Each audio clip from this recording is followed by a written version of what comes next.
One of the things that I just love about Lego investing and putting my money into Lego sets before the value skyrocket is that the return on investments that I can achieve in Lego investing far surpass the return on investments that I typically get in my stock market accounts or in real estate or in cryptocurrency. And the reason for that is that over the years, I've learned how to buy the right sets and buy them at such low prices that the return on investments are just incredible. Now, a target that I've always had that I love to aim for is 100% return on investment, which of course means doubling my money, because it's just such a nice number to aim for, and it's so far beyond what I can do in the stock market accounts that I just love aiming for a 100% return. Now, I don't always get there, and really at around 75% return on investment, I'm feeling pretty good, and I'm happy to sell an investment at 75%, 80% return, but I love to aim for that 100 if I can get there. Now, in this video, I want to share 7 examples of hitting 100% return on investment this year. These are going to be 7 sets that I've actually sold this year that made me 100% return on investment or greater. In other words, I double my money or even better than double my money on all 7 of these different Lego investments. Now, the hold time will vary on some of these sets, so usually I love to get 100% in a year to 18 months. A lot of the sets on this list were around the 18-month hold time. Some of the sets on this list were less than a year of hold time. Some of them were 18 months, and there were a couple that were a little bit longer, but nothing beyond 2 years of hold time on this list. And these days, I try to avoid holding anything for 2 years really, but I used to hold things a little bit longer. So jumping straight in here to the list of 7 sets that made me at least a 100% return on investment, and starting out the list here in number 7 is going to be the Speed Champions Ferrari F8 Tributo. Now, this list is going to get better and better as we go through this. This is the worst on the list of 7 sets. This one only made me a return on investment of 100%, and the rest are going to be even better than that. This is set number 76895 with 275 pieces, 1 minifigure as usual with Speed Champion sets, and the COGS, which means cost of goods sold. In other words, what did I pay for the set? My purchase price was $16. So when you see COGS here, it means what was my purchase price? What did I spend to buy the inventory? That was $16 on this set, and I sold it for $46 on average. I had a lot of these, but I sold for an average of $46. That was pretty much a 100% return on investment after I paid my selling fees and everything was accounted for. It came out to be a profit of around $16 per unit, which is exactly what I paid for it. So it's a 100% return, doubling my money. That means that I would have actually gotten back from Amazon after I sold the sets. I would have got $32 back, but $16 is just reimbursing me for the inventory, and the other $16 is pure profit that just magically appeared in my account. Now, this set was released in January 2020, retired at the end of 2021. I held them for around a year, and I started selling them at the end of 2022, but I still had some inventory into 2023. So at the start of this year, I was selling these actively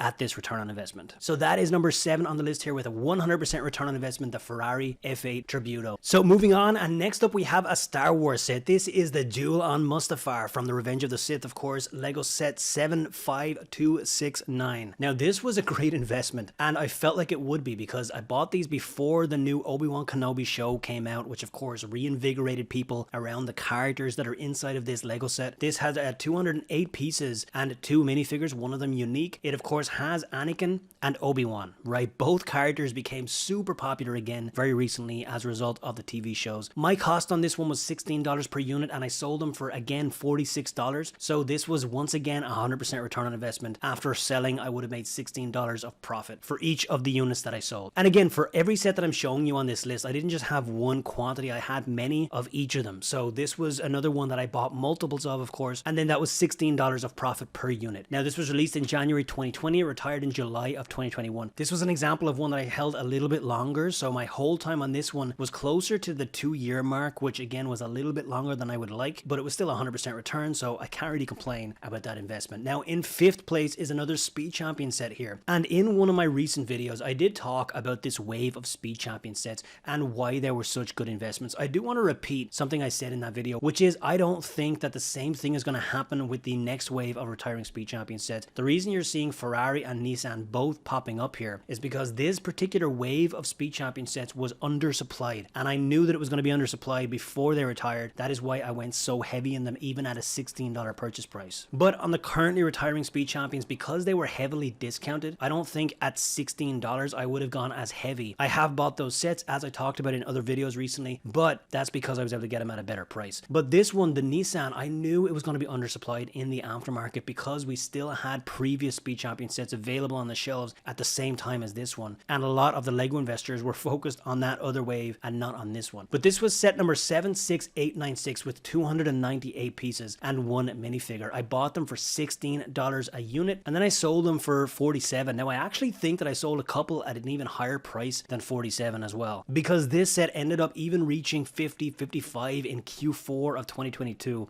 and I'm pretty sure I sold a couple at higher prices, but on average $47 for these sales, 105% return on investment, and again just over a year of hold time. So this retired at the end of 2021. I held it for a year. I started selling it at the end of 2022, but then I was still selling it into 2023. So this is the Nissan Nismo, and next up we have the Harry Potter Herbology class. So this is set number 76384 with 233 pieces, 3 minifigures, $24 cost per unit on this one. Now this was a great investment because this was the first one in that wave of these moment sets that actually retired, and because it was the first one, then when the new sets came out, there was an added level of collectability, and people were going back to try and find their Herbology set, but it had already retired, so they were going to eBay and Amazon to finish their collection. So that caused the Herbology set to skyrocket in value very, very quickly. As a result of that, I was able to sell these for $70 pretty quickly in retirement. This was 118% of a return on investment. And again, this one retired at the end of December 2021. So moving into third place here, this is one that retired at the end of 2022. Very, very popular with LEGO investors, of course. It is the Star Wars Armorer's Mandalorian Forge, set number 75319 with 258 pieces, 3 minifigures, 2 of which are unique. Now this, of course, is based on the popular TV show The Mandalorian. That in itself brings a lot of demand to this set and a lot of added sustained demand in retirement. People are still trying to find this set in retirement, even at higher prices. Now my cost to buy this set was $21 per unit, and then I ended up selling them for $74 per unit on Amazon in the US. And that is a return on investment of 163%. Now this was in less than 1 year of hold time. This retired at the end of 2022. I was selling this already by the time we even got to Q4 in the following year, 2023. I was already selling this inventory because the price had reached a point where I was very, very happy with the return on investment, 163%, and I was happy to go ahead and sell at those prices. So this was a great example of what is possible in just 1 year if you pick the right set. That's exactly what happened here with the Mandalorian Forge. Now in second place here, we have a Spider-Man set, and some people may not have expected